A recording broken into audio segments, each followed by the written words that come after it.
Olá pessoal, vamos novamente à continuidade da nossa história da filosofia do pensamento ocidental.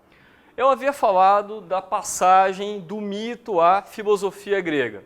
Digamos que, em relação ao mito e à filosofia, há uma série de diferenças. As diferenças são mais salientadas. Por que as diferenças? Porque, em relação à filosofia, pessoal, digamos que o desenvolvimento crítico, a argumentação, são dois aspectos fundamentais. A coerência lógica também é um aspecto fundamental. Aquilo que, como eu havia falado antes, nem sempre o mito conseguia alcançar, não é? Então o mito possuía uma série de limites. Essa passagem do mito à filosofia, conforme eu havia falado, segundo Jean-Pierre Vernant, foi um processo histórico. Ou seja, a filosofia não nasce da noite para o dia. A filosofia não simplesmente nasce espontaneamente. Ao contrário, é resultante de um processo histórico. Qual foi a primeira filosofia que surgiu? Foi a filosofia pré-socrática.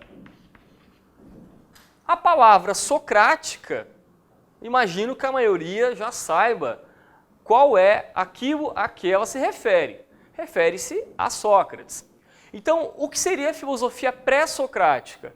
A filosofia que antecede o surgimento de Sócrates, o surgimento do pensamento socrático. A filosofia pré-socrática, ela tinha um objetivo fundamental que consistia em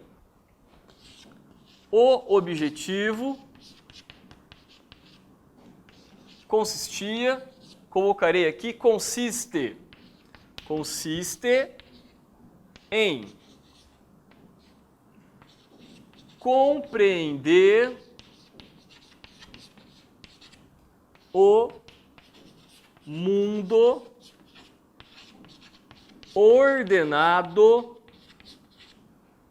e organizado.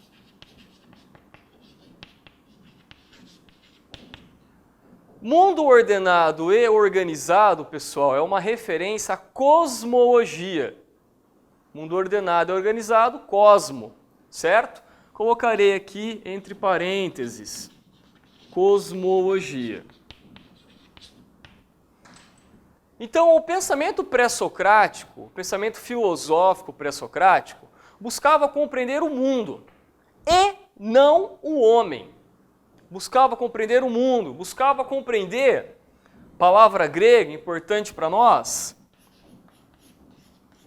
a physis. O que significa physis? Palavra grega.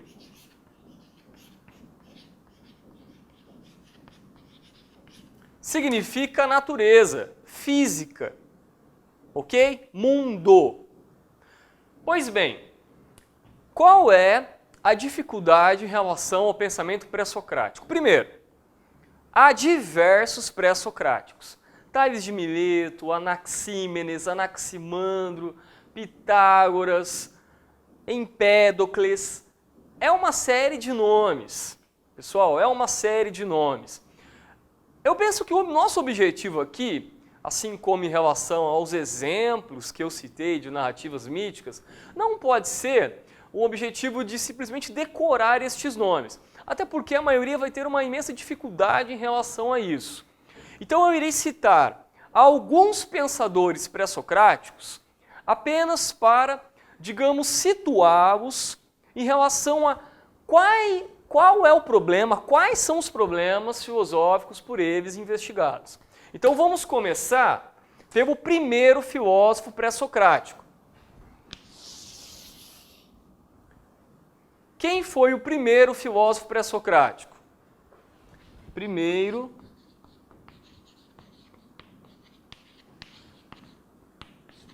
filósofo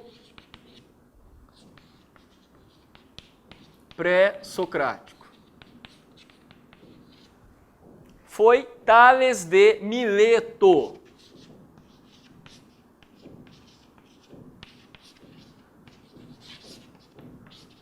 Tales de Mileto.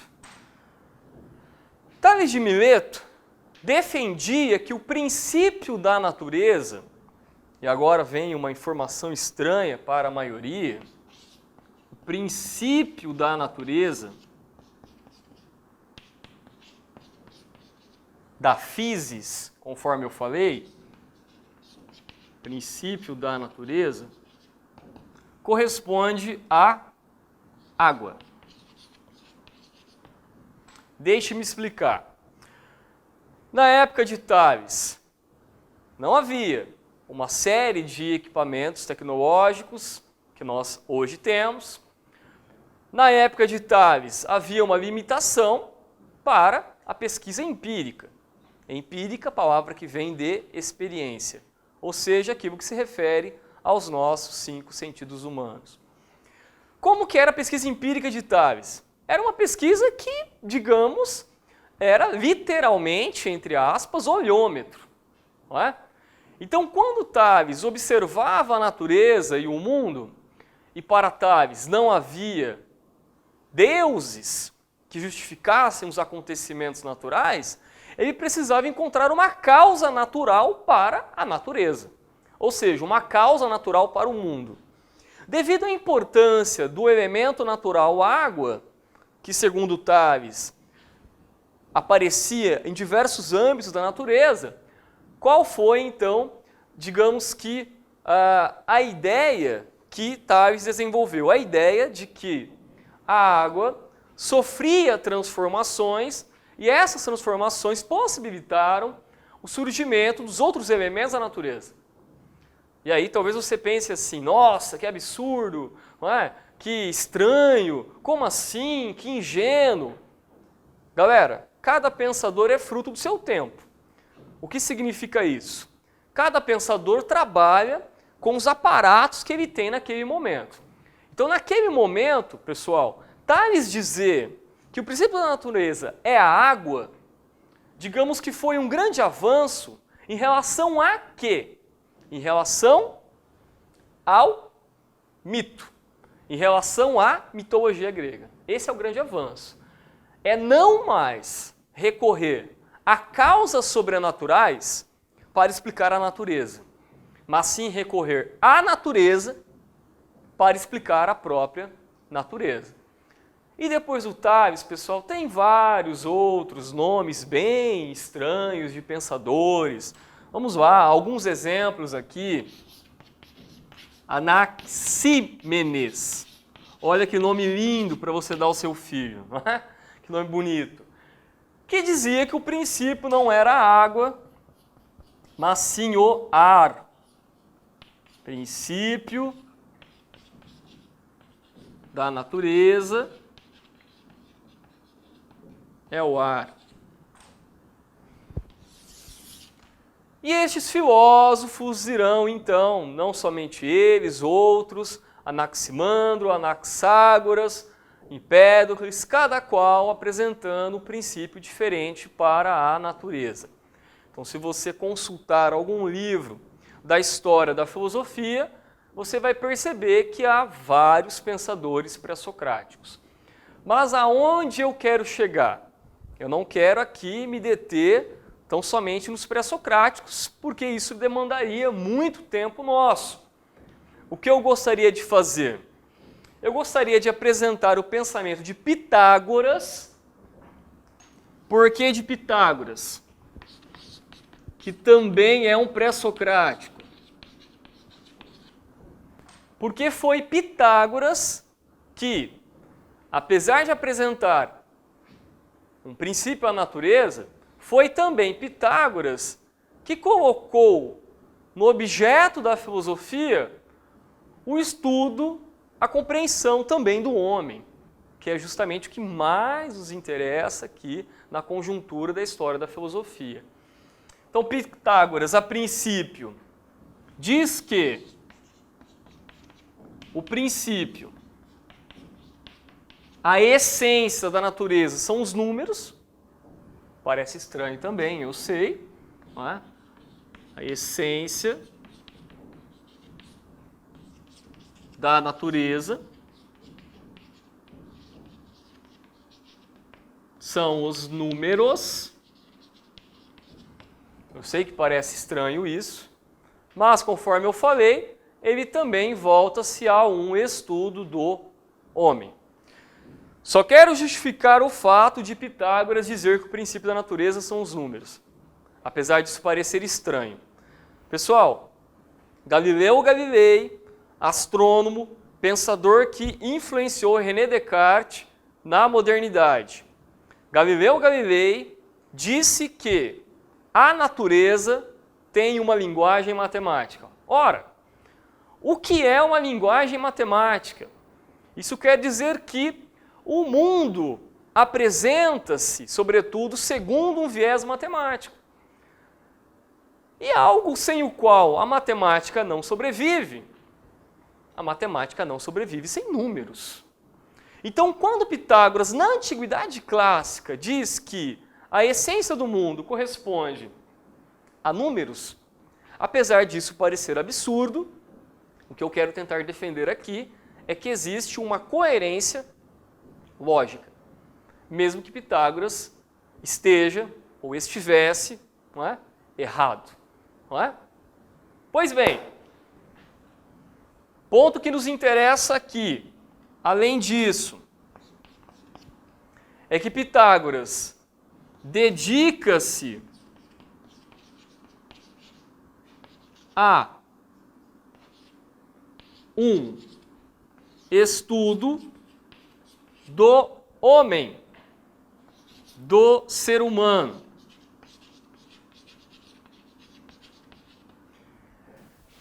E ele vai dizer que o ser humano é composto de corpo e de alma. Corpo advém da palavra soma. E alma advém da palavra psique. Qual é o interessante da palavra psique? É que nós, de um modo geral, e os estudantes com os quais eu entro em contato cotidianamente, em geral dizem, professor, psique é o quê? Mente? Psíquico? Sim, nós traduzimos dessa forma. Então, por exemplo, psicologia, o estudo da mente, o estudo do aparelho psíquico, não é? Só que alma vem também da palavra psique, ok? Não é só psíquico, não é somente aparelho psíquico ou aparelho cognitivo. Então, quando se coloca a alma aqui, não é? Que o ser humano é composto de corpo e alma, qual que é o interessante aqui? Seria, digamos, que dizer, olha, o ser humano é composto de corpo e mente, não é? Pois bem, ao contrário, talvez o que muitos, não é? Ou muitas pessoas pensassem, a ideia, então, de o ser humano ser composto de corpo e alma não é algo, pessoal, que advém, que surge, não é, no bojo do cristianismo. Tá certo? Não vamos pensar dessa forma. Há outras culturas também que não são culturas ocidentais, que vocês sabem, que são anteriores à cultura cristã, que já defendiam o ser humano como composto de corpo e alma. Tá certo? Isso não é uma novidade, não é, com o cristianismo. Claro que no cristianismo há diversas formulações, não é? Há diversas também ideias que são ideias inovadoras, porém, digamos que essa ideia é uma ideia grega, ok? É uma ideia literalmente grega. Na medida em que Pitágoras dedica-se ao estudo do ser humano, que o ser humano é composto de corpo e de alma, isso mostra que a filosofia pré-socrática é uma filosofia que não se preocupa tão somente com o mundo ordenado e organizado, com a physis, mas preocupa-se agora também com o ser humano.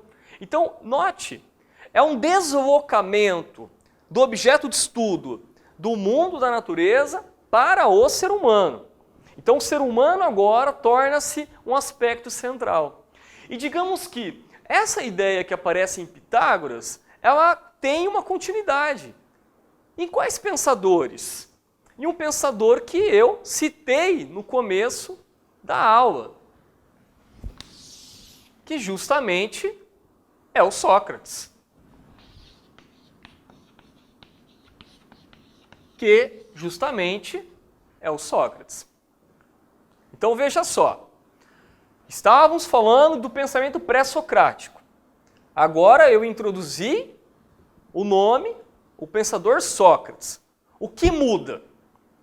O que muda é que Sócrates resgata, digamos que essa é uma ideia minha, não que seja uma ideia nova, certamente você vai encontrar em outros materiais, não é? Em algum material. Sócrates resgata uma concepção pitagórica, que seria o quê?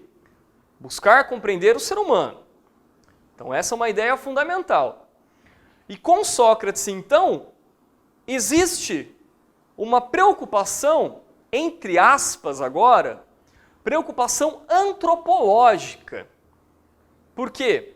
Antropológica. O que é antropologia? Estudo do homem. Tanto é que, uma vez pesquisando sobre uma linha do tempo da história da filosofia, que eu acho que é interessante, caso você tenha uma curiosidade sobre como que é essa história da filosofia, ter uma linha do tempo, certo? Na linha do tempo, o pensamento que surge com Sócrates, ele é chamado de período antropológico, assim que aparecia nesta linha do tempo, não é? Então, anterior ao Sócrates, no pensamento pré-socrático, um período cosmológico, de cosmologia, estudo da natureza, e a partir de Sócrates, um período, não é, antropológico. Galera, não que Sócrates tenha sido um antropólogo, tá? Quem estuda ou se interessa por ciências sociais, em ciências sociais existe a ciência da antropologia. A antropologia ela vai trabalhar com outras questões. Eu estou aqui fazendo um uso da palavra antropólogo, antropologia, estudo antropológico, um uso, digamos, que não é um uso acadêmico, tal qual as ciências sociais, não é, utiliza a palavra antropologia. Aqui é só uma observação. Voltando ao pensamento socrático, ao pensamento de Sócrates, fatores que são aqui, digamos, chega a ser nota de rodapé em alguns materiais, mas que são importantes. Primeiramente, até onde se sabe, Sócrates não escreveu texto algum. Até onde se sabe. Por que até onde se sabe? Porque, por mais que nós sejamos estudiosos ao longo da história, a gente não tem bola de cristal, não é? Então, vai que escreveu alguma coisa que se perdeu. Ninguém tem bola de cristal para adivinhar isso. Aliás, há pessoas, há profissionais, há pensadores que vão dizer assim, olha, porque Sócrates não existiu, porque Sócrates foi uma invenção do Platão, etc, etc. Não é o que eu irei defender aqui. O que eu quero apontar aqui é, primeiro, até onde se sabe, Sócrates não escreveu. Segundo, por que eu defendo que Sócrates existiu? Porque Platão, discípulo de Sócrates, não foi a única fonte filosófica, historiográfica que nós temos sobre Sócrates. Nós temos Platão, nós temos Xenofonte e nós temos também Aristófanes. São três pensadores de peso da Antiguidade Clássica que comentam sobre Sócrates de diferentes formas, mas comentam sobre Sócrates. Ok? Platão fala bem, porque Sócrates era o seu mestre, Xenofonte fala bem, porque Sócrates era o seu mestre, e Aristófanes fala mal. Por quê? Porque Sócrates era o seu adversário. E aí, eu sempre brinco em sala de aula, eu falo, olha, o que mais chama a minha atenção, na verdade, é o Aristófanes. Por que o Aristófanes? Ora, o fato de ele criticar Sócrates, o fato de ele falar mal de Sócrates, você, em alguma vez na sua vida, você já falou mal de alguém que não existe? Não é? Você já reclamou de um vizinho que não existe? Ah, o meu vizinho imaginário que me incomoda com barulho, olha que legal. Não, você não fez isso. Você critica alguém que exista, não é? Você fala mal, não é? Fala mal da vida do outro, mas esse outro tem que existir. É uma premissa básica, não é? Então, basicamente aqui, defendo a ideia de que Sócrates tenha existido sim. E de que ele foi fundamental. Na medida em que, dificilmente, você vai saber se a vida de Sócrates, a partir da vida de Sócrates, se a filosofia dele se desenvolve, ou é se a partir da filosofia de Sócrates que a vida dele se desenvolve. Por que eu estou falando isso?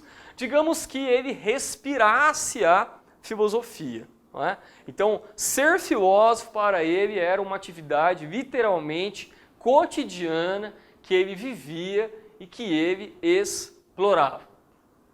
Para finalizar, uma ideia aqui fundamental, já que eu falei antes de Platão, pessoal. Sócrates aparece, sobretudo, nos textos de Platão. Aparece como personagem nos, olha aqui agora, uma observação importante, diálogos de Platão. Como assim diálogos de Platão? Platão escreveu todos os seus textos filosóficos em formato de diálogos. Somente diálogos. Mas narrativas? Narrativas. E como toda narrativa, tem que existir personagem principal.